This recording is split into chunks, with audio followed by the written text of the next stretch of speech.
Hello viewers, তোমরা সবাই কেমন আছো? আর তোমাদেরকে খুশবু কিচেনে স্বাগত। আজ আমি নিয়ে চলে এসেছি একটা দারুণ রেসিপি। আর এই রেসিপিটা হলো চিপসের রেসিপি, যেটা খেতে কিন্তু দারুণ হবে।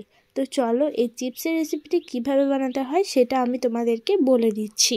তো চিপস বানানোর জন্য আমি এখানে 4টে মিডিয়াম সাইজের চিপস বানানো আলু নিয়ে নিয়েছি। এটাকে আমি বরফের জলে কিছুক্ষণ ডুবিয়ে রেখেছিলাম। তো এরপর আমি একটা এখানে গ্রেটার নিয়ে নিয়েছি। তো দেখো, এরপর আমি এটাকে চিপসের শেপ দিয়ে দিচ্ছি এরকম ভাবে।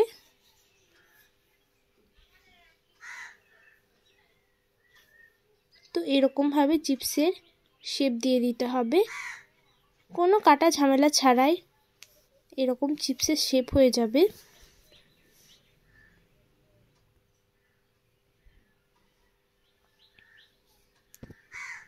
তো আমি সবগুলোকেই সেই সেম ভাবেই তৈরি করে নিচ্ছি।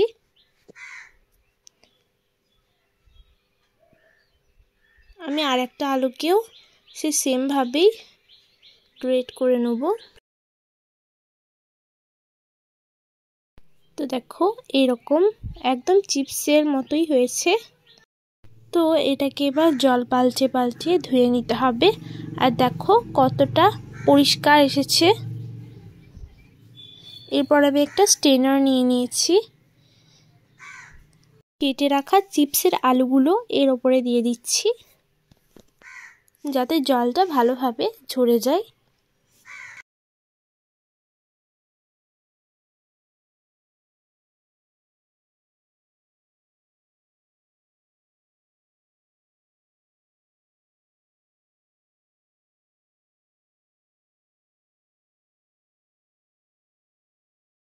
তো দেখো জলটা এবার ঝরতে শুরু করে দিয়েছে। আর এরা কতটা পরিমাণ পরিষ্কার এসেছে দেখো। গ্যাস ওভেনে আমি একটা কড়াই চাপিয়ে দিয়েছি, এর মধ্যে দিয়ে দিয়েছিলাম তেল। এরপর ওই চিপসের আলুগুলো আমি এই তেলের মধ্যে ছেড়ে দিলাম। তো হ্যাঁ, আর এই রেসিপিটা কিন্তু দারুণ হবে, সত্যি বলছি। একদম দোকানের কিনাকেও একদম হার মানিয়ে দিবে, সত্যি একেবারে। এটাকে কিছুক্ষণ সময় নিয়ে ভাজতে হবে।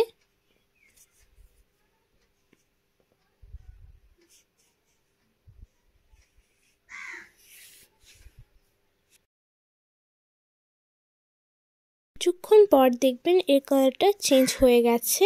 তারপরে এগুলোকে উল্টে দিতে হবে।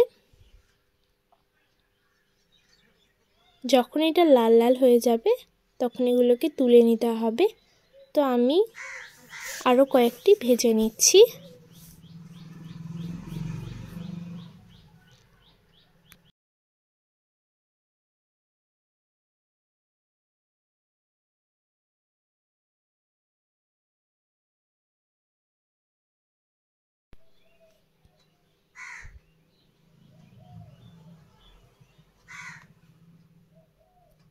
এগুলোকে এবার আমি উল্টে দিচ্ছি। তারপরে দেখুন এটা রেডি হয়ে গেছে। এটাকে এবার তুলে নেব। তাহলে দেখলেন তো কত সহজভাবেই রেডি হয়ে গেল। এটাকে আমি একটা পাত্রে রেখে দিচ্ছি।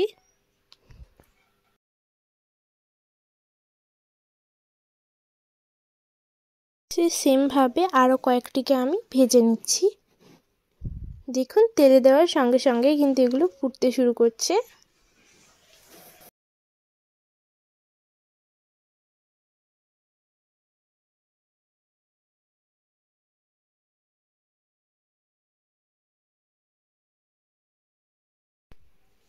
এরপর আমি তুলে নিচ্ছি।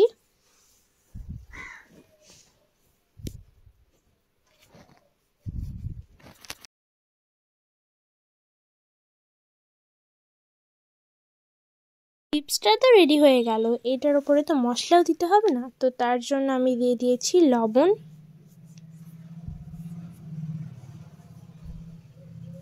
আর দিয়ে দিচ্ছি চাট মশলা।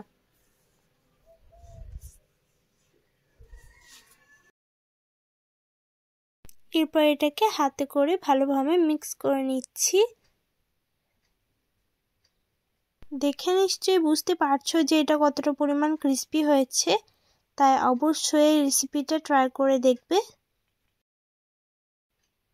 তো দেখো কত সুন্দর এটা ভেঙে যাচ্ছে, একদম কতটা পরিমাণ মুচমুচে হয়েছে। তো আজকের মতো বিদায় নিচ্ছি, ভালো থাকবে, সুস্থ থাকবে, আর পরের ভিডিওটার জন্য অপেক্ষা করবে। আর যারা যারা আমার চ্যানেলটাকে এখনো পর্যন্ত সাবস্ক্রাইব করনি তারা অতি অবশ্যই আমার চ্যানেলটাকে সাবস্ক্রাইব করে নেবে, যাতে আমার অল ভিডিওর নোটিফিকেশন সর্বপ্রথম তোমার কাছেই যেন পৌঁছায়।